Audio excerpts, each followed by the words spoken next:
Hi, welcome to the BYOD podcast, the podcast where the guest defines the topic. As always, presented from NASA, not another stand up app. The Jira app that makes your meetings, especially your agile meetings, meaningful and funny again. So give it a try. Today with me is Sabrina from catworkx, and we will talk about how to set up partner management from scratch from a growing company of 50 employees to a huge global company with a couple of hundred teammates. So it's really a challenge, and Sabrina found a refreshing, structured, and sometimes a little bit chaotic way to do it. So I'm sure you will enjoy it. Give it a try. Thanks for watching, and see you.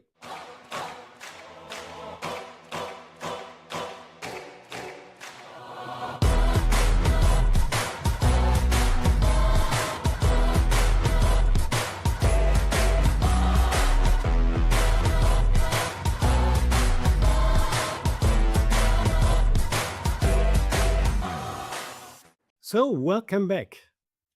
Today with me is Sabrina from catworkx. Sabrina is responsible for the partner management at catworkx, and we know each other since a couple of years. Had amazing projects together, but also amazing events. So I joined a cool partner event, a river cruise, last year with all catworkx consultants. Amazing sessions, amazing sightseeing. So hi, Sabrina, welcome. Hi. Hi Björn, thank you for your invite. Yeah, how is it going? How is life? So it's Friday. So are you looking forward to the weekend? I think it would be very sunny at the weekend, so chillax with some friends, at the sea, have barbecue, and yeah, do things outside, of course. And you? What are your plans? Similar. I think there is a birthday from a friend. We're going to a fancy dinner place, and then yeah, enjoying the weather. Definitely enjoying the summer. Nice. Good. So, you are since a couple of years in the Atlassian ecosystem, and I know we recorded together already a German version of the podcast, so means I have already a lot of knowledge um, about your journey so far. And there's one interesting point that you are started in a small European country in the Atlassian ecosystem, completely with a different background. You learn something completely different, and somehow jumped into the Atlassian ecosystem. Tell us a little bit about this story. Oh my God. If you mentioned already, it's already years ago. So I joined the catworkx in 2018 with Andreas Krupp and Michi Bernhard. So we started the brand in Switzerland. Before I had two educations, one as a office clerk and one as a notary assistant. And I worked for a long time in a car dealer. So I'm definitely a lateral entrant. Um, yes. And then we started in Switzerland, the small brand. And yeah, now I'm the partner manager global with 260 people, approximately. Yeah. So, how is it? I mean, you definitely grew in your role, but at the same time, catworkx also expanded. So it started in Switzerland with a more local brand. Then you extended and delivered staff services, Atlassian related solutions and consultants in the DACH region, which is Germany, Switzerland, Austria, not only. So, how has your role changed from the beginning, and how has also the Atlassian world changed in your journey from 2018 till now? So in my own perspective, if already said, we started as three people. So I started in the back office. I have some marketing activities, some sales activities, and of course, I also ordered some coffee somewhere. So I've done everything by my own, writing offers, invoices, do the whole financial thing. And it was a long way, but a nice way. So when I started, we were in the Dach region, approximately 50 people. And then we grow a lot, and we had a lot of acquisition the last years. In 2022, um, we were acquired from the Time to Act group. Then 2023, we acquired the Steja, the Brambit, Suara, and last year, the last acquisition was the Everett. So this was from the catwork side a very huge change. And from the Atlassian part of when I see it from the other glasses, I started completely classical with the server model, I would say. And you had no touch points, or less touch points to the EAs, and you know the EAs by names, and you had like sometimes a direct connection with the service desk people. And right now, years in the future, we're only talking about the cloud. We have the enterprise model, the mid-market model, and Atlassian grows also. And we are talking about huge GDPR regularities. We're talking about a deep dive, Eulers, and so on. So it's so different. In the beginning, you could sell some license with server, and when the maintenance was off, you can work anyway. And right now, yeah, it's very hard and difficult, but interesting, I would say. So yeah, well, world is changing. I mean, from my perspective, Atlassian went also more from a really tech company, dev company, with always these the classic tech flavor. Also, it was not like the Salesforce or the HubSpot or the other big ones. No, it was a little bit more nerdy, more geeky, and yeah, it changed. I mean, now Atlassian is funding a Formula One team, a lot of Oh. advertisement, and a lot of new things. Um, to your role changes. So means when you did everything by yourself. So means sales, marketing, finance, office assistant, support. Um, So this has always a benefit that you are responsible for your own activities. I mean, everybody's always responsible for their own activity. You have the whole end-to-end process in your own hands. Um, my experience is that it could be somehow difficult when you grow in other roles. The team is extended, so responsibilities are splitted and shared. That on some point you need to give away these responsibilities, and then for me, then it's always difficult that I'm sometimes end up in situations like, I also know how it works, and maybe I know it a little bit better, and then I can't shut up. So they unasked, unasked advices and so on. So, how difficult was it for you to give away these responsibilities and to work with a growing team? Absolutely difficult. I can definitely say that. So I'm also a person similar than you. When I see something I need to talk about, I can't shut up. And also when you have your or created your own process, there was a point, your own process, your own workflow, you had your own relationship to the customer. It was so deep dive. And then from like a day to another, everything changed. So yeah, sometimes in a smooth way, but sometimes you couldn't do it in a smooth way because there are so many things. So you can't write down, for example, a relationship to a customer and give it to another colleague. That's not possible. So it's a long way to build this relationship, and also the whole process from the financial during marketing, including the sales, and you can't bring everything together. And Mm. yeah, that was a huge change also in my mind. But I have decided for me to how I can say that, to don't look back. That was Yeah. The whole decision when I talk to myself and I write it down in a huge on a huge letter. Let things go. Focus on the new things and of course, colleagues do something or do some things different. Things go maybe wrong, but then they learned it in the same way than you learn it. You don't done everything as well very good in the beginning. So yeah, it was a long Yeah, way, but right now I think I, I I can work. imagine. It's, Yeah.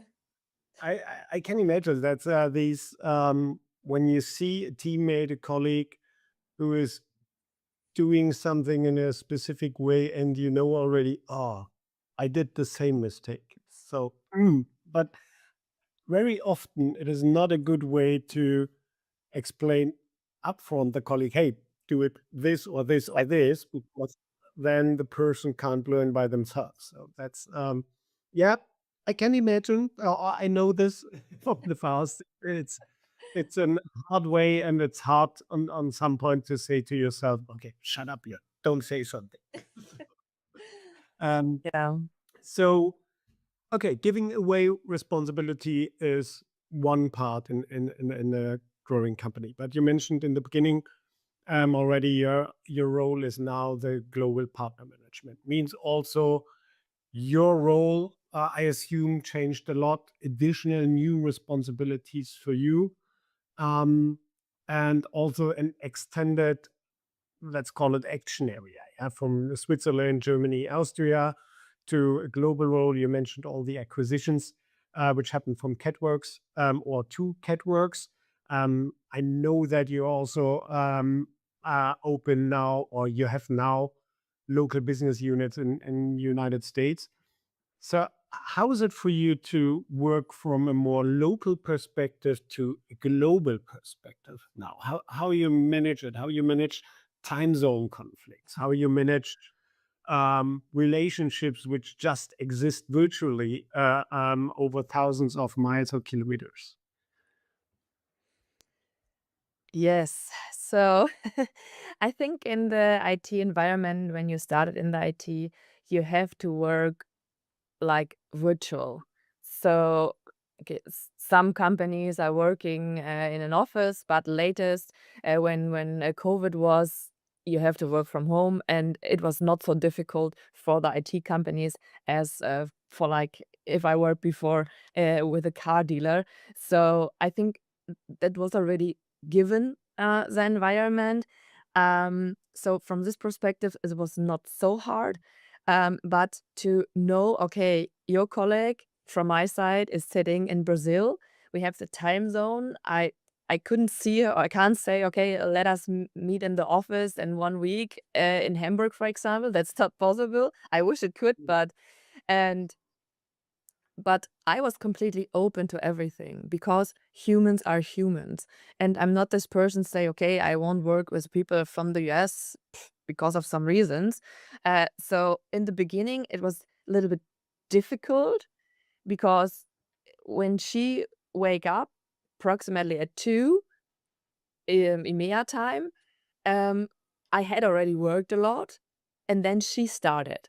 Okay, how can we handle it? But right now, after a couple of months already, a year, um, it's pretty nice and easy because right now from my team, I work in the morning, she start in the midday. We had sometimes a handover, and then she work during the evening and like the night. So the partner management, it's more than I would say 15 hours um, online. So it's pretty nice.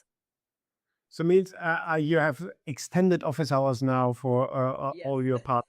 Really, Partner really, management 24/7.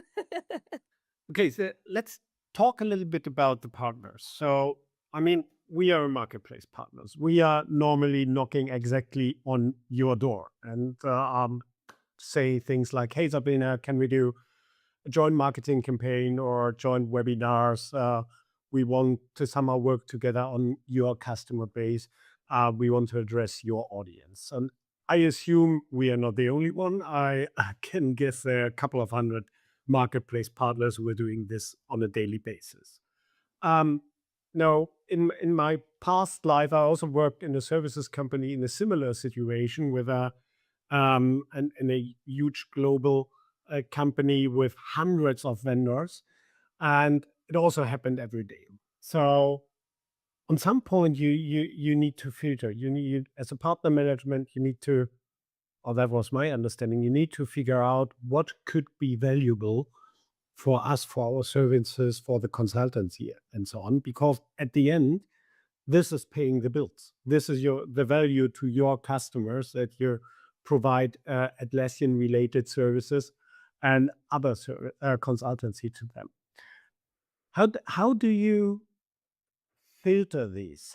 I mean, you can't just pass through all the hundreds of marketplace partners to your department and say, "Hey, good luck."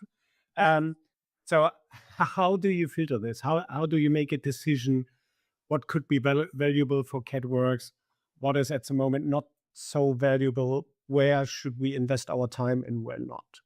Do you have a proper structure for this, or is it more based on feelings or based on the relationship to the people? How does it work? This is a really interesting and huge question, of course. Um, Not a small one. Thank you.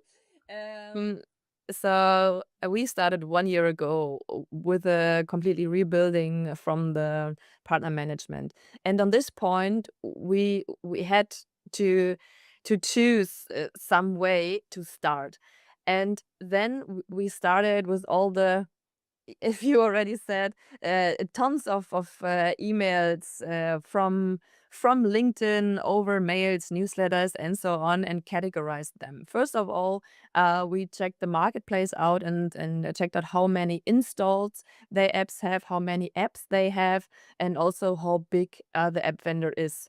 So sometimes when you got an email or I I got a Atlassian help me out to be the biggest app vendor in the world, and I got a funding and so on. And then you see the marketplace and of course also the website from the company, you see, okay, it's a one-man show, one app, zero installs, zero revenues. Okay, I think that's not the partner who we can make so many value for the future.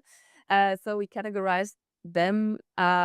Then we asked them how many turnovers you done with catworkx and also the acquired companies the last 12 months, and Mm. then we got a revenue, and then we categorized then like in platinum, gold, silver, and someone of course also like beyond Atlassian. They have no marketplace partners on marketplace apps on the marketplace. That is how we started, and then we have also the direct communication.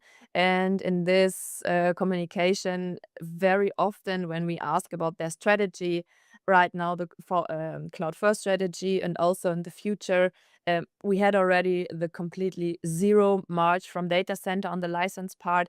How is your service in the future? How engaged are you to build service or solution with us in the future? This is right now our most important question, uh, because everybody knows Atlassian and their price politics and the license politics. So what you also already said, we will sell our customers and will make money with them in the future to bring them to the customers, and we help out the customers with the services. Mm. And this is from the license or value perspective. And we have also changed something in the catworkx. Right now, we're working with capabilities, project deliveries, and also managed service and support.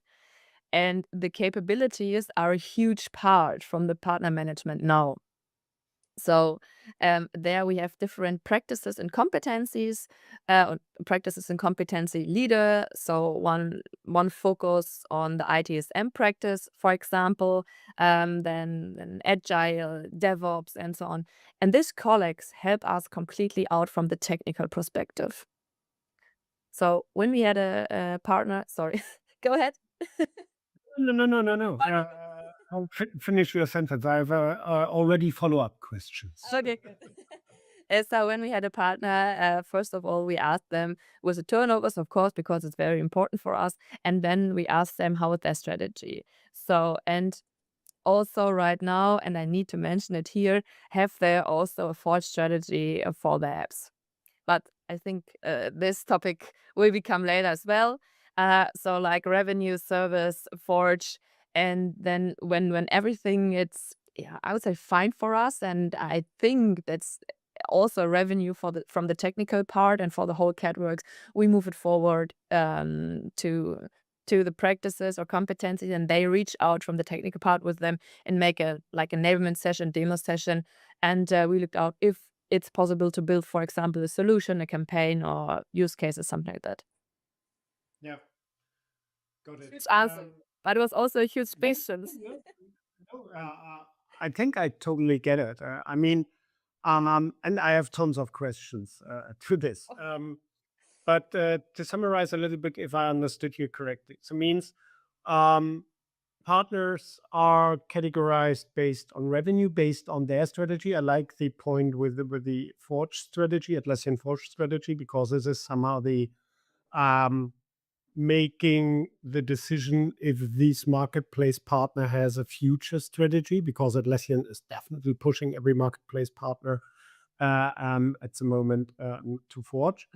And then also the mix with your or the alignment with your solutions and services. Um, makes totally sense for me. How is it now with you mentioned also these one app in the marketplace, 0 installs. So it could be now when this is since 10 years in the marketplace, okay, then it's definitely an unsuccessful app for sure. But what if this is since a week in the marketplace and the idea is a next big thing after sliced bread? So normally this would fall out a little bit out of your categorization or your filter. So do you have in catworkx the possibility to have somehow like wildcards? Okay, we allow small startups, 5 small startups per quarter to also reach out to us to experiment a little bit with the fancy new stuff and so on? Or is it super strict that no call you can call me when we had one revenue together? Right. How hard are your rules there? We have for our practices and competency like a joker. So if they know already a partner and they work already with them um, in the last years, for example, and they have a very good relationship and they think, okay, that makes sense, then of course we can partner with them. And also, we answer every email and every incoming request. Sometimes with the same question, what could we, how could we work together, and what is the ROI for catworkx when we're partnering with you? So we definitely answer everything, and there you see the different answers, and so you can see the details and how interesting is it. And with the most, we make of course also a small call, and then you have the direct a a direct person behind, and then you see okay, okay, it makes sense or it doesn't make sense, or yeah, it's in the beginning, or the people don't know about something, or it's completely since years in the ecosystem and rebuild something. So uh, very often it's then the direct conversation. Okay, that's I like this joker point. Um, so a second part of or second responsibility in partner management is now you have all these relationships with your partners, which is in old speech your suppliers. Yeah? So they provide somehow a solution, a product which you take, you build solutions around the stuff and offer it to customers. Um, what I had always two aspects in the past which I found super difficult. So one is how to manage the knowledge in an organization. So let's assume you have now 100 of these partners, but you have also hundreds of consultants, salespeople, and catworks, and so on. And you need to make sure that they are aware of that a resolution exists, that NASA, not another standard pad exists, and what it's doing. So, I mean, I can tell you hours and hours what it's what's doing, but at the end, the people with with a customer contact with the problem solver need to have somehow knowledge as well, but at the same time they can't be expert in everything, so there is somehow a constraint um, in this. So this is one part of the question. The second part is the timing of this aspect. So I had it in the past very often that I met a company or I found a solution, whatever, and I found, okay, that's super cool. But at the end, the magic is that you need to write you need to find the right timing to have also this customer demand on exactly this solution in a similar time frame. So means I can present today our out of office app to your salespeople when you don't have in the next 6 to 12 months any use case, everything is forgotten. So how do you in catworkx, how do you try to solve these two problems, two challenges? Yeah, how do you do it? So communication, of course, I think it's in every bigger company. I wouldn't say a problem, but I would say a difficult thing. It starts from the different roles we had. It ends of someone is on vacation and come back and had a tons of notification and need to decide what is important or not. And so we decided right now what we do with, and I will also include newsletters because sometimes they're interesting and sometimes I would say, okay, for whom is it interesting? We decided from this side. So we had a Slack channel where we work with all the vendors together and also with a dedicated technical person and the marketing team. So we have the dedicated person in one channel. Then we have our Teams channel where we have also different groups. One huge group with everything, then one like capability group, and then it's yeah, we hope, or they will definitely do that, spread it then the information outside in the whole delivery. And what we're doing with the newsletters, I think that's the interesting part. Um, we collect them from the whole week, and then we see, okay, what is interesting from which vendor, how we need to highlight it, or we need to spread it to a new thing, and then we create a blog post. So with the hugest information, once in a week for internally, and this blog post we also send them to the people who definitely knew this information. And then we have also a catworkx newsletter because there are also some interesting information for customers, like price upgrades, feature upgrades. It's not only interesting for our own colleagues, it's also interesting for the customers who use that. So this newsletter from our side with the including information went out to our customers. And then right now in the planning is we will also do a LinkedIn post, I don't know, 2 times in a month like this with all the interesting informations. Yeah. But Sounds like complex communication streams. A lot of different things happening. Also, again, the filtering. So means you need to read hundreds of newsletters, and you need to decide what information is interesting for team or for the team or for customers. But interesting. Um, how is it with meetings? Let's go a little bit because you mentioned it in the beginning when we talked about the time zones and your colleagues and so on. Let's go a little bit in meeting culture. So you also mentioned you have a lot of meetings with partners. Um, let's come a little bit to your meeting behaviors. So are, are you a person who is journaling, preparing meetings, dedicated? So if 1 hour meeting with a partner means Sabrina is preparing it 30 minutes with all the questions, and writing later a beautiful protocol, or are you more the ad hoc person, jump into a meeting, try to figure out what's going on here in the first 1, 2 minutes, and then you have all the needed questions, answers, etc. You have it ad hoc. So how? What kind of person are you? I would say I'm completely chaotic. That's true, but it depends on the meeting. So, when I know, I have a meeting, with a leader or like a one-to-one in a week or in 2 weeks, so I definitely need to prepare myself the 1 week before or like this, because there's so many things in the week that are upcoming, and I need to have it in my mind to discuss it then on the dedicated appointment.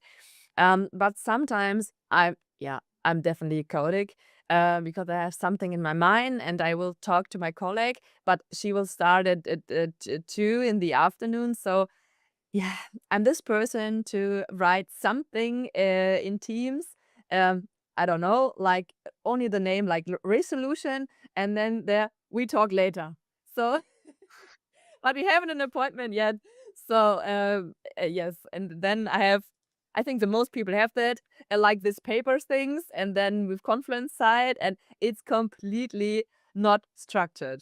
And I don't know how people can work structured, also in meetings, because very often, and I think you know that as well, when you start a conversation, the conversation, and you haven't an agenda, the conversation, um, will definitely work in a completely another way if you thought about before when you start. So, Yeah, yeah. There's always a plan, and then the real life. What's going on? But so I mean, it's what I see. I'm also more the chaotic meeting person. I learned in the last years to mix it a little bit up with preparation to guide things in a specific direction. I mean, for us was the trigger when we moved to a 4-day week, so we limited our time and the time of the whole team. So, and this brought the demand of being more careful with our meeting time. But I still have it every day. A meeting starts with topic XYZ, and at the end, we discuss something completely different. Um, I personally think that's also good and that's important because I had an amazing conversation with Florian from Zybert. I don't know if you know him, and he said a really cool sentence. He said, when you don't discuss the priorities on the agenda, or you're not working on it, it was not completely related to meetings, or not just, or not only related to meetings. Um, he said, then it's simply not important enough. So then there's not enough passion about the topic at the moment. So, I mean, you can put the most boring topic on agenda point number one, but when nobody is working on it, then there is something wrong. And he explained it a little bit as a natural filter, or filtering what happens automatically. And this is what I understand a little bit from your meetings also, that yeah, you structure it when these are important, when these are meetings where a preparation is necessary. Um, but at the end, you have enough topics to discuss to also go ad hoc into meetings. How is your colleagues doing it? So you mentioned you write a message on Teams to your colleagues. So it feels a little bit like remind me on XYZ. So is is she the note taker? Is she preparing the meetings, or are they working similar like you? it depends. I'm very happy of my colleagues, definitely, and I'm proud of them because they are, I would say, the Confluence mouses. Because they do everything in Confluent, they prepare, they write down, and I'm so happy to have them. Um uh, Often it's the same than I have, when you prepare a call, in the future, because sometimes you haven't the time to make an appointment right now. We had this one-to-one conference site, and there we write some things down, and then the status and so on. But it's very hard to take care of it afterwards and work on it in the future and what's the next status. It takes time. And who had the time to work on conference pages and make the preparation and also the work after and fill it again in the site and yeah, next steps. And there's so many things you could write in, but it takes so many times. Or Yeah. time. Yeah. I mean, the tools are getting better for it. We have all the AI note takers nowadays. We can much easier create Confluence Like basic with like that. cloud, for example. Yeah, but uh, it's really changing for me because I'm a lazy person when it comes to the topic writing things down. But nowadays, I mostly talk to my MacBook. So we use Super Whisper. So I talk the stuff. So create a summary of following 5 ideas. Bam, bam, bam, bam, bam. Structure it like a Confluence page. Um, and I created a lot of big Jira issues with big descriptions or Confluence pages. And then a colleague came to me and said, "Hey, all your stuff is AI written. It's really, really boring to read this stuff. Can you please add to your prompt that the AI should be on point and precise to it? Then the pages are getting much shorter." And so we harmonized it. But what I'm seeing, what's changing for me at the moment is that with these new tools, I read a lot more things. So when I look to myself a couple of years ago, I got my information mostly out of meetings, out of collaboration on projects together with people and the experience and so on. And so when I compare it with today, I read a lot more stuff because so many people generate more information written down. Um, Now I forgot my question, but and how I bridge to the question. But you said your colleague is working in Confluence, documenting the stuff, um, and so on. So you also work with a lot of different peering points in catwork. So it's changing every day and so on. This often means you need to adapt a little bit how this team is communicating, how this team is communicating, and so on. Um, and you are now a relatively small partner management team. So, do you have some strategies how you manage sometimes these overwhelming bucket of tasks? I mean, I assume your job is relatively similar than mine. That the table at the end of the day is never empty.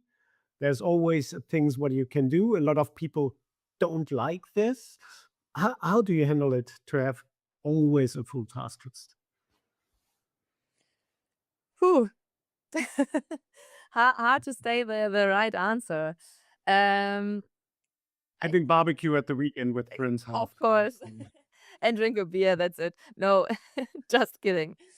I think it's a way how you work and how you see the important things and work on it, make some due dates and say, okay, for example, from the partner side, when I have different requests from different partners, also here, a platinum partner, I definitely respond faster than a silver partner. And it's not that I will blame them, but I need to focus.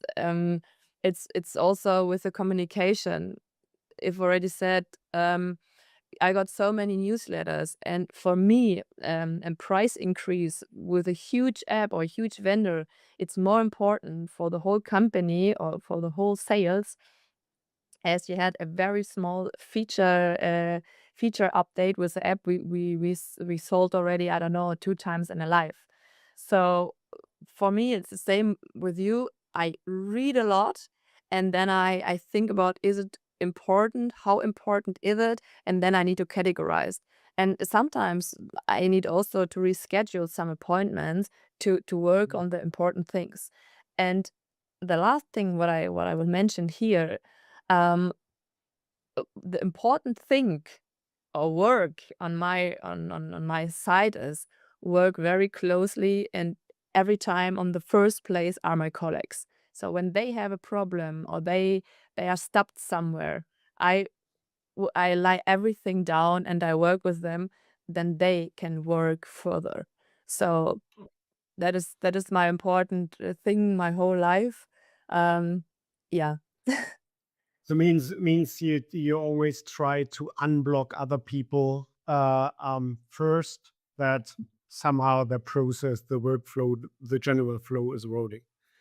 Interesting. Yeah.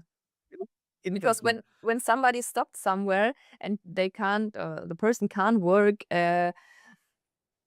anymore. So, and I work on my task, and that's, I don't know, with two colleagues, then everything like stopped. So they have also things to work around, but sometimes it's so important. So yeah, that's for me a very fundamental thing.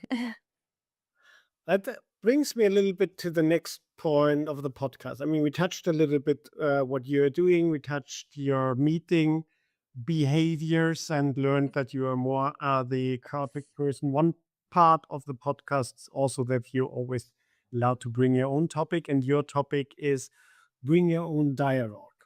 And I combine this now a little bit what you said now. The understanding who is blocked on something, and um, the point that you can help, that you're working on something, a colleague is writing you a Teams message, whatever, Sabrina, I need your help, I'm blocked, etc.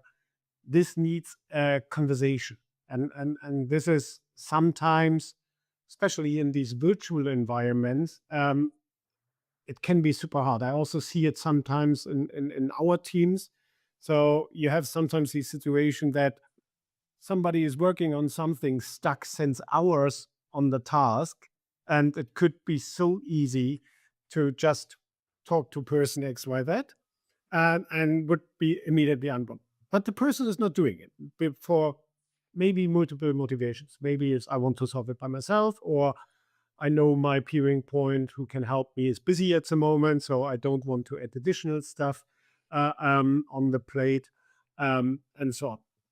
And at the same time, you have the complete vice versa situation, that you have the situations where somebody is not trying to solve something by themselves and immediately come to a peering point. Hey, can you help me with that? And it would be good what we had in the beginning. Hey, do it by yourself, learn it. So then, and so on. So I assume you're doing this in dialogues. Are you a direct person that when I would come to you, maybe I have a catworkx task, I don't know what I'm doing, but I'm going too quick to you. Sabrina, can you please do it for me? It's too hard for me. I have no time, etc.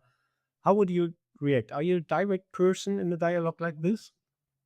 So Björn, if you gave me the question, I would say you can do it definitely by your own. So Okay, it means the interesting point on this answer is it means it looks like that it depends who's asking. yeah, Okay. no. Um, and also the relationship. No, it's just so you work very closely in your team, and you know already which colleagues have which knowledge. And for example, when I had already a conversation or a call with a vendor, and I gave it forward to my colleague and asked her, "Can you give them this and this answer in this email?" And she asked me back, "Can you give me please more details about it? I don't understand what you mean." Then of course I will answer her because she couldn't know that. But sometimes when I know this person done things, it's more in a sales perspective. So for example, you write an offer and you've wrote an offer already, I don't know, 20, 40, 50 times, including some promo codes. And then I got the question, how I can include a promo code. I would say, seriously, you can Okay. do it. I know. And please look 2 weeks ago, this potential, for example, you've done it. And so it's more than, yeah, I would say I'm very long with the catworks, and I know already some people. With the new people, I make very long conversations to know them a little bit more and more. But I will first of all, I will help everybody. It's a little problem from my side because sometimes I think back to the beginning when the people when the colleague ask me and they can't do it, I do it quick by my own, then it's done, and you don't need to Classic do mistake. Yeah, I yeah. also did it times. So, but I learned from that, and right now I'm in this position or this to yeah gave things to another people and they could do it. I mean, when we relate this a little bit to your topic, so you said with new people in the organization, you have longer conversations. I mean, for you, is a dialogue an important tool in a work relationship to get on common ground to make the basement for working with each other, to have a proper understanding and so on. So does it mean you try to because that's a huge task in a big organization to creating a relationship to nearly everybody because partner management needs to work with nearly everybody. So means you are constantly running around and saying hello to new people and hey, let's have a nice chat, and you pushing for these dialogues. Is it the right understanding? Yes, but not in not with all colleagues. Yeah, it is some sort of fun story. Sometimes I get a request on LinkedIn, who will connect with you, and I click on this profile and say, "Oh, work with catworks," and I thought, okay, I never heard about this person. It's very interesting. So, unfortunately, I can't have a relationship or like a knowledge call with each people who is new with the catwalks. I can't do it. But with the interesting parts, so the part through the capabilities, the part to the service, to the marketing, to the sales, it's very important for us because these different roles are for us very important to work with.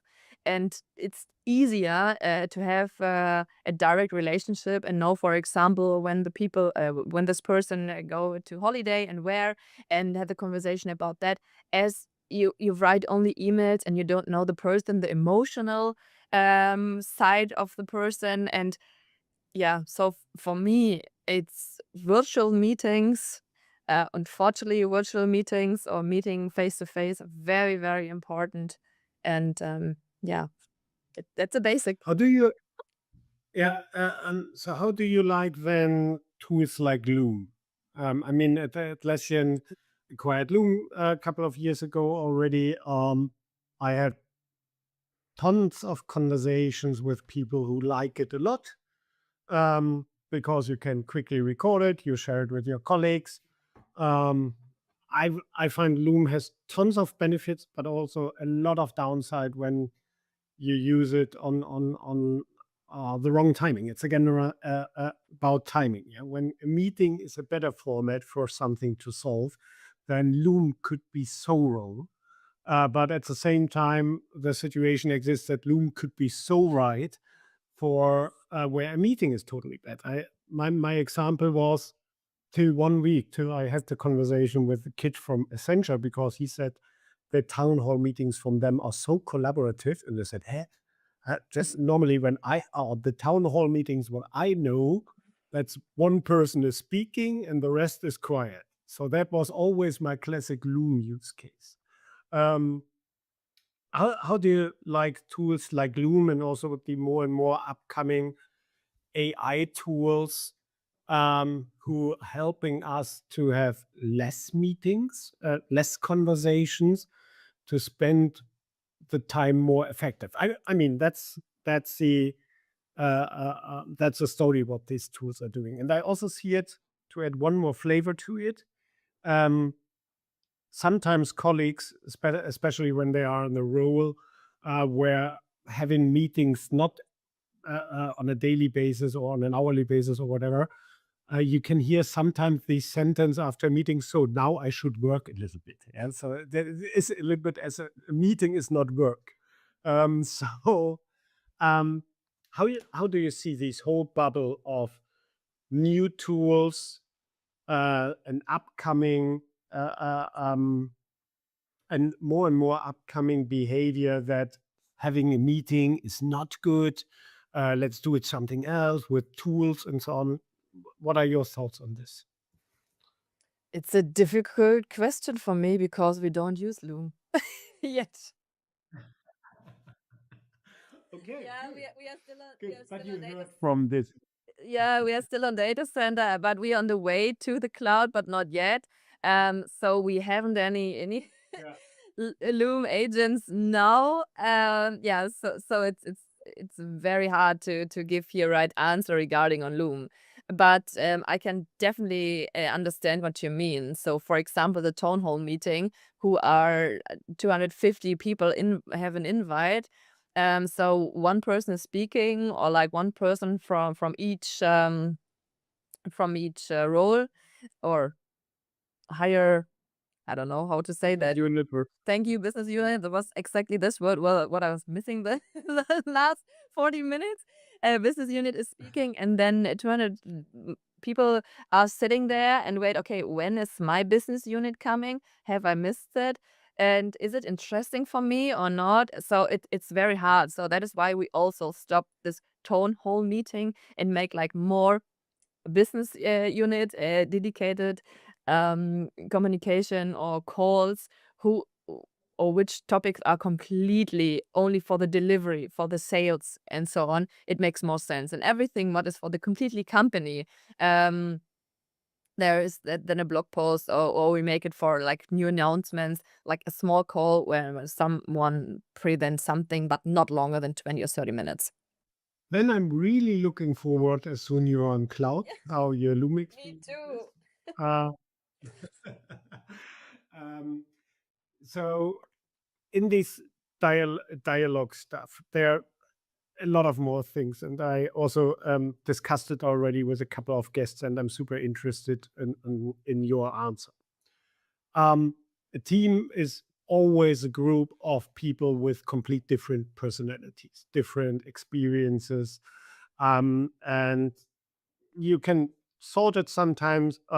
You can sort people sometimes in these categories. I don't like it so much, but let's do it for a second. So when you need to group a team in introverts and extroverts, and um, one one aspect on teams with mixed personalities is that you have relatively often the situation that extrovert people like you, like me, Hello. are louder than the introvert people. And this creates a situation which is super difficult for people who are not talking all the day unasked about something, is to bringing in their opinion, their picture, and so on. So you're now working also with a lot of different people in the different business units, departments, and so on. Do you have somehow a recipe or an behavior that you make sure that you get every opinion, that you're not just hear the stuff from the loud people, that you also hear the stuff from the opinion or the perspective from introverts, for example?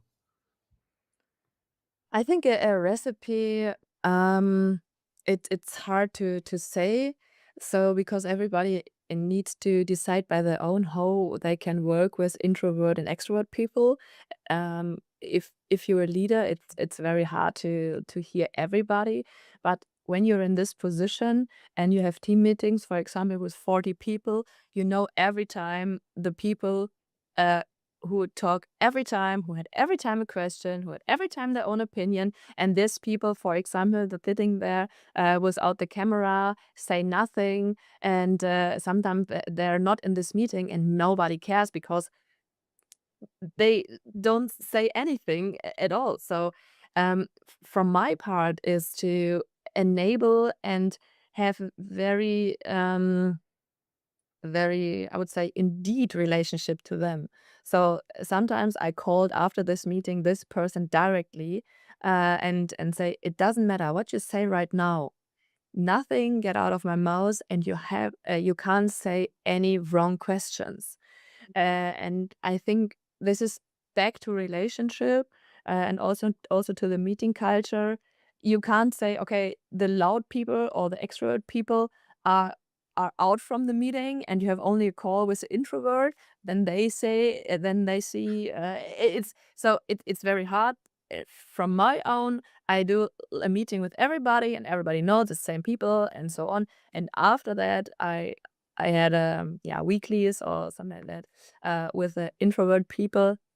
Nobody knows that, but I got them also their opinion and their request, and yeah, because I know it's really hard to have a question, or when you have a question and ask this in front of 40 people, and the answer is, oh, we spoke about that already last week. Where was you? Yeah. So that's a cool strategy. I like it to have to give somehow additional space. I don't want to use the word safe space, but an additional space, or an additional space for the opinion. That's a nice strategy. I like it. I mean, we did it a little bit different, and that was our learning since a couple of months. I mean, we are using our own app, NASA, for our meetings. So this changed already something, because everybody need to prepare something for the meeting. Means also everybody need to talk. And we changed. I mean, our town halls are much smaller. We are 30 people. We are Oh, a couple of hundreds. So there you can. We have still the romantic idea that our town halls are called alignment demos and discussions. So already more, and not one person is speaking, the rest is consuming. No, it should be a conversation. But it was always one person speaking, or maybe two, three persons speaking, and the rest was consuming. And we changed, instead of that, product owners or management people explaining what happened in the last 3-4 weeks. We switched it to the point, no, everybody can tell what they achieved in the last 3 weeks, and they need to prepare it. And with another app, they have automatically the visuals and so on. And this changed completely the flavor of the meeting. So it because now not all 30 people speaking, but 20. But and it's not these 3 people anymore. But I also can see, and this is where then guidance and also training and just practicing is needed. So you can also see that some people are not feeling super comfortable with the situation to speaking in front of 30 people, or they don't know how to structure the points what they want to make. And then you have 20, 30, 40 things in the preparation, and you just see it and say, whoa, we need to extend the meeting. This person have enough agenda points for 3 hours. So yeah. so we're then practicing and so on as needed. So, and I think your strategy is completely different, but I like it because um, it has this thing that you're not pushing people. Okay, you also need to be loud in the group of the loud people. So you're giving an additional way for hearing this. Super interesting. I like it. But I think also, oh, sorry, I think also what in our company is also very difficult, and also for these people, the language. So we are a German-based company, grew up, I would say 2002 in Hamburg. So the most people are German. And of course, English right now, I speak that, I would say, every day, but our mother tongue is German. So when you have a people work very long, or it's not in the I don't know, it's very long, and we haven't spoke English the last 10 years. Um, so it's very hard for them to talk in English in front of, I don't know, 50 people. So Right. but I think what you mentioned, like prepare everything and get then for these different topics, I think we can do that definitely in the future in the cloud. So right now in DC, it's very hard to use a tool and implement a tool, but of course, in the future, it makes definitely also more time for gave me also more time for me. So, me, you know how to call when you need the NASA app. So, Of course. nice something. um, cool. Um, but this was an interesting point, and it fits also to your topic dialogue. So means when uh, what language is in your Jira tickets and in Confluence? Is it German or English? Oh, sometimes it's also Hungarian or Spanish or Portuguese. Really? It Okay. no, sometimes when our Hungarian people talk to each other, there's some sentence in Hungarian. I was attending a meeting 2 weeks ago, and nobody saw me there. I was still there, and they're talking the most time in Hungary. And then somebody say, "Oh, Sabrina's here. She don't understand Hungarian." Ah, okay, let's switch to English. So, but our primary language is English. But of course, sometimes when you start Confluence site and you're only thinking of writing some potentials and you work only with your colleagues on the same, then you wrote in German. But it's also easy to translate it directly. So yeah, I Yeah. think Here again, my recommendation: use Super Whisper because I can talk in German with my very neighbor, and clever. it's writing English, and also proper English, so not my grammar incorrect English. What I'm talking Oh, most of the time. I wish we had it here in this podcast. I mean, that's a little bit as a side story. So we recorded the German podcast, and I had the assumption, hey, I can easily use an AI tool to translate the whole podcast in English. And there are tons of tools who can do it. But I tested them, so my voice was okay, but Sabrina, your voice was always completely I different. was a And it's just completely thought, different okay. person. So I said, I can't do it to you. So we need to record now in English again. Because I Yeah. thought I definitely want to have this episode in English as well. So thanks for this, for going through the hard task of doing the podcast again with me in English. Um, dialogue. What is your? I mean, I have these days, and in my previous job, my working days were somehow tons of meetings. So I measured it 1 year, many years ago, where meetings happened mostly with phones. So where you have a conference call and not a Zoom session and so on. And I measured 1 year my phone time on my work phone, and it was over 16 hours on a daily basis, including Saturday and Sunday. And I loved this job. It was a lot, but okay. Um, but my question goes a little bit in another direction. How do you manage? Because you have a lot of meetings on a daily basis. So, and this is exhausting on some point. So, how do you manage to come down to prepare for the next day? So, do you have somehow a superpower, a miracle where you say, okay, how can you relax, shut down the mind, the brain, not thinking about challenges, whatever, all the time? Um, do you have some recommendations for people who are sleeping at night, waking up and thinking about the next address problem, how to solve it? I think superpower is definitely the right word. No, I wish I had it. No, so yeah, I think sports and have a different thoughts about things. It's very important. So sometimes during midday or in the evening, I go running, swimming, bicycle, handball training, and so on.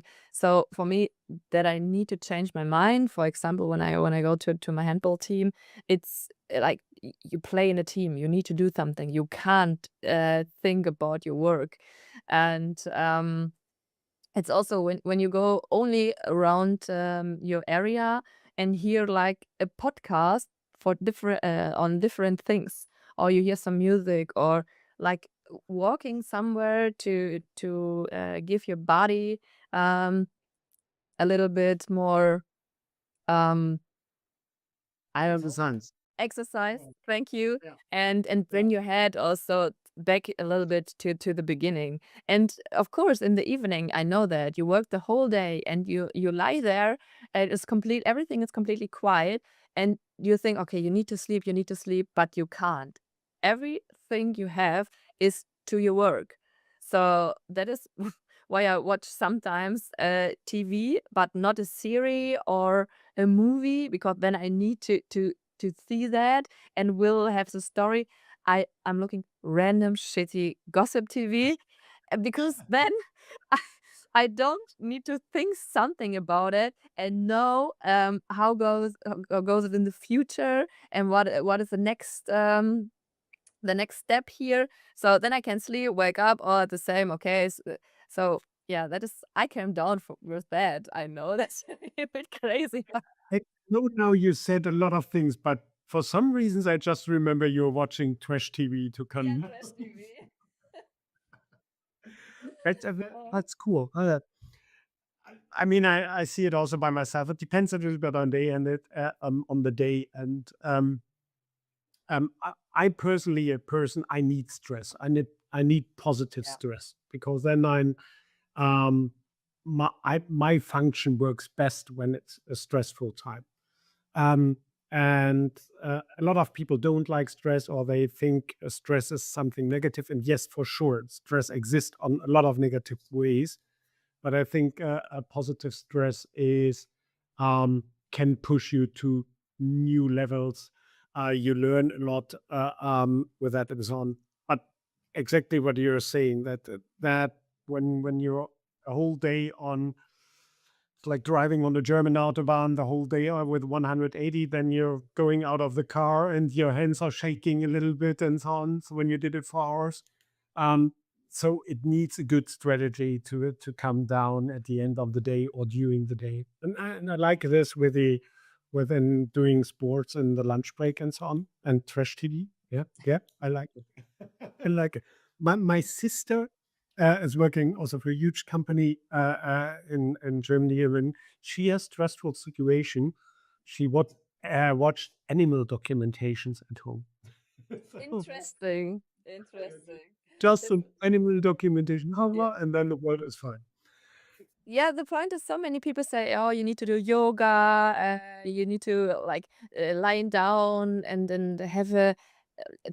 Heard some, I don't know. In German, we would say autogenes training. I think it's very hard in English to pronounce. So hear something and feel like you are on the beach. You're lying there and you feel your toes, you feel your hands. I can't concentrate. Definitely not. It's just exactly when I do here a yoga position. After 2 minutes, I think, what I do here. That's it's. I can't do that. Okay, I need to go outside and go running or something like that. For me. It's sorry for that. For this person who love yoga and everything else, I'm very proud of them. I can't concentrate. For me, it's too boring. So something need to happen. Okay, good. Yes, to do something. Um, Good. So let's come to the last part of the podcast. So I asked you three questions in the beginning. So it's a 0612.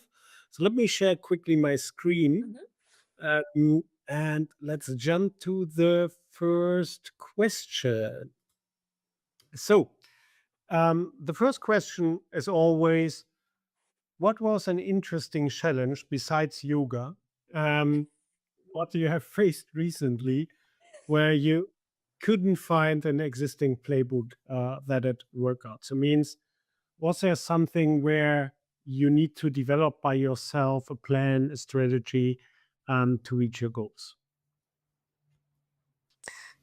Yeah, if I already wrote there, so when the relationship what I have restructured last year with my colleague Michi was very hard, but very interesting because there were no, if already there were no playbook. So when you started in the sales, the end of the months, you you need to have the value, you need to have the feedback from the customer as your goal. But what is the goal from the vendor relationship management? There was an interesting question I got, and then I discussed with Michi, okay, what are my goals? What are my KPIs? What can I do to make the partner relationship more valuable for the catworks? Um, and then he said, I have no answer. Go for it. Good. Thank you for nothing. But then, but for me, it was, I would say, not too hard. In some point, yes, but I knew it already, the Atlassian ecosystem and also a lot of vendors or people at vendors, for example, you. So I had already this relationship, not on the in the higher part, but I know names. I knew already names. I knew already these vendors. So I was walking a little bit around and asked them, okay, you're a partner manager in this company. We know each other since years. How do you do your work? What are your goals? And also from Michi's side, because he worked very closely already with some app vendors, and he told me, you need to reach out to this person, to this person. And in the beginning, my English was also very bad, and I told him I can't do that with my English. So everybody will laugh at me because I can't understand anything. I don't can say anything. Um, so I started, yeah, on the green grass with a good, I would say, personal or virtual relationship to the person, and then I built everything up. But right now, I haven't the answer yet. What is my goal? Okay, my goal is to make the catworks more, have more valuable for the catworks with the partners. That is the goal, but it's not like you have no money under it, for example. So You can't measure it. I can't measure it. Yeah, that's the right answer. So what is I asked this also a couple of guests interested again in your answer, and fits perfect to this. It's a question related to it. What is your personal goal for that? So what is your, well, and I don't mean the classic application question in job interviews. So where do you want to be in 5 years? So what I mean is, what brings you every morning to wake up? Yeah, alarm clock, but to stand up to go to work. Today I want to achieve X, Y, that. So how do you measure for yourself this was a successful day or a successful week? So what is your personal measurement point? It is definitely the meetings that I have, because I have different cultures, people with their emotional behind. I love to speak with people, and also to I would say build build things together. So when I'm the person and I can build a really good bridge between our delivery and the vendor, and then in the end, 2 3 weeks doesn't matter, in the future we had a very good solution, for example, or a webinar with this vendor, I can say, okay, I've done my job. And I like it to build everything up, learn from things, and yeah, be a be a part of the whole ecosystem. And for me, it's when I go over an event and everybody say, "Oh, look, this is Sabrina from catworkx." Catworkx is the biggest or a huge integration solution partner in the Atlassian ecosystem. Then I have my goal, and yeah, this is, I don't know. I love my job in every different situations. I mean, that's where we all in the, oh, we both in the lucky situations that we can say it, yeah, that we love our jobs. So it's cool. So it's funny, from an episode which will be released potentially today or Monday with Kit from Essential. He said something super funny, and he tell it to you.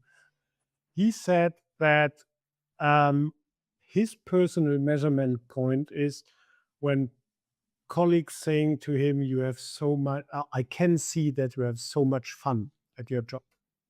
Because he had a strange role in a center, 800,000 people. So he explained it a little bit. Nobody knows what he's really doing, but they can see that he is a person in the company with most fun on what he's working.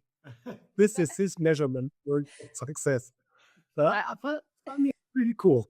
But I will add there something. I had the same, but not with the colleagues. I had the same with friends and family because they say, "How you have so much funny in your company and you love your job. I can't understand. You stand every day or you sit every day in the front of your computer, have your mouse with you, and earn money. What are you doing?" I can't grab something. I see you every time in front of this 8 to 10 hours, and from me, you do nothing and look in your computer and you're in the internet. That's it. And that is exactly the same, but from the other part of they don't know what you are doing. And yeah, it's funny. A friend of mine who owns a construction company, he always says when we're talking about work that I'm just playing Office. So,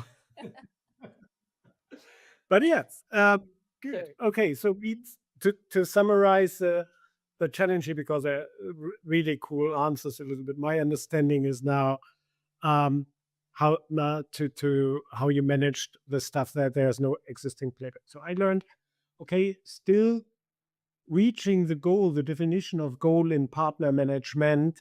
I think you found picked out one really cool sentence beside your personal measurement points. So when after all your activities, when you created or you were part of it, that catworkx has a working solution delivered to a customer where multiple parts come together. I found this is a really cool definition of your goal. So hopefully you're not getting now new goals with also a variable payment. So 10 solutions per week, please, Sabrina. But I also like the way how the way how you solved the problem that there's no existing playbook. You said you reached out to other partner managers, and I assume also partner managers from potential competitors. I mean, we in the Atlassian ecosystem, a lot of people talking relatively open, share their experience and so on. I think that is what that's a little bit a superpower. What a lot of people, from my perspective, forget when they have a challenge to ask somebody who had the same challenge, but before they start, because this is what we had in the beginning a little bit with these responsibilities and give it away and so on. I really like that you did this stuff. 6 months. So what did you face in the next 6 months? What are your challenges? So I know you explained it also in the German podcast a little bit. So you're at the moment in an internal restructuring in not a small company. So means it's not done in 2-3 days. So how's it going for you? What will come up the next 6 months? Yeah, the restructure, we've done it already. So we have already the 3 different categories.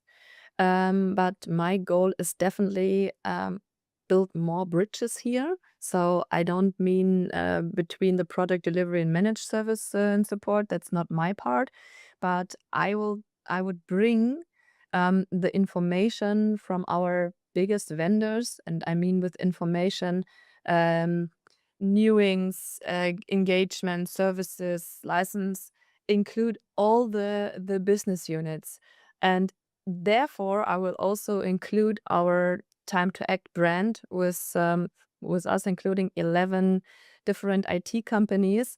And yeah, that would be my goal, bring everything together that everybody knows. Okay, we have, for example, for problems, for meeting culture, we have the NASA app, for example, we had in the back, but also when the customers say, I have problems with my ERP system, we have, of course, also a company in the Time to Act group to forward it to the customer. So more and more out of like thinking only in my box to be like more thinking outside and speak with the people and to be more open, and yeah, thinking more in use cases and solutions, and not I've done that the last I don't know 3 years, and I will do that right now, the same in the future. I mean, that's a challenging task. So it's Not 6 I mean, months, maybe 6 years. No, no, just kidding. But yeah, there are many goals, but step by step. I wish you all the luck. I had the experience because I see it a little bit from the classic sales perspective. I saw it in the past also from the sales perspective. So when you are a company with a multi-vendor offering and you are organized in separate companies in the Time to Act group, so means you have relatively different processes. Some that they are aligned and so on. You have different projects. An SAP project is something completely different as integrating Loom in their company and so on. So and from this from a salesperson perspective, I mean, sales is a really hard job, but at the end, the salesperson is also a little bit lazy and want to avoid conflicts because I need to sell something. Yeah. So and then what I saw in the past, and I think that's potentially your challenge is when you combine and align offers from multiple companies. It's always a challenge how to align it to the customer facing side, to the sales side, and so on, because so many different things come together, so many different departments and so on. So I wish you all the best for that. I know it is a hard task. It is a really hard task. And cool. No, looking forward to it. So means in a couple of months or 6 years, I then can request a quote for a SAP Loom combination. Of course, that's not a problem. Okay. I promise. Perfect. I definitely can see you are also a salesperson. So the first answer is, of course, not a problem. I don't know how, but Luxury problems. We called it luxury problems in the past. Or it sounds like a next week problem. true. Um, Not actual Sabrina problem, Sabrina future problem. So yeah, exactly. I think your question to what you're planning to be in 1 year, you define here already a little bit that this happens. So means when I need to picture now what your journey will be the next 12 months. So it's taking all the different local business units, offering stuff that they communicate with each other, collaborate, find the first project, experiment, and then putting this somehow more and more together in how you explained the TM writing in an integrated value partner of all these solutions. So do you have a plan for this? Do you have a strategy? Is there somewhere a hidden strategy paper, Sabrina's strategy paper for value integration partner, 200 pages next to your desk? Or is it, hey, let's start with step one. I don't know what step two will be, but let's start with step one. How do you plan to do this stuff in the next year? I have a 465 PowerPoint presentation. Um, no, so I think it's the same with a partner management, the restructure. So we are right now here in a situation we had in the situation before, and it's not only me to can yeah to make the change. So it's a change from everybody and also personality, not only from the leaders. So it's a funnel. So when you have a change, you put it in the funnel, and then the leader needs to be changed something, but also by themselves, and then they bring it down. So I think sometimes we need to start somewhere. For example, right now we will work more with resolution. Let us start with a campaign, then we invite our own colleagues, then we build the bridge to the sales structure. They need to, or they should, invite also their customers. Then we make a LinkedIn post, and include of that, we can also yeah make a podcast right now. So to make more this relationship together. So I think, yeah, this is a start. And in the end, we include all the vendors, we include the time to act. We have then, hopefully in the future, as soon as possible, one system, one group. So we can work together on the SAP and everything else. And yeah, that is my goal or It's too easy. challenge. Easy. Easy peasy lemon squeezy. Yeah. No, sounds like a really, really valuable plan. So it's I can see also upcoming challenges with that, but cool challenges. So I really wish you all the best for this plan. Maybe not focus on SAP first. I did one SAP migration. I haven't seen it. Can we replace it for another word, maybe? Atlassian group? Yeah, no. No, I mean, also Atlassian is changing a lot. Yeah, so when we look on all the stuff what they announced at Team 25, so there are more team management tools now, resource management tools. EWC. It's yeah, it's not that Atlassian inventing something new here. They're just going now in an area where organizations use at the moment other tools or doing it different, and they want to integrate and combine it and find a better solution. So I think we have constantly this challenge. Sabrina, thank you very much. Amazing episode of this podcast. It was a pleasure.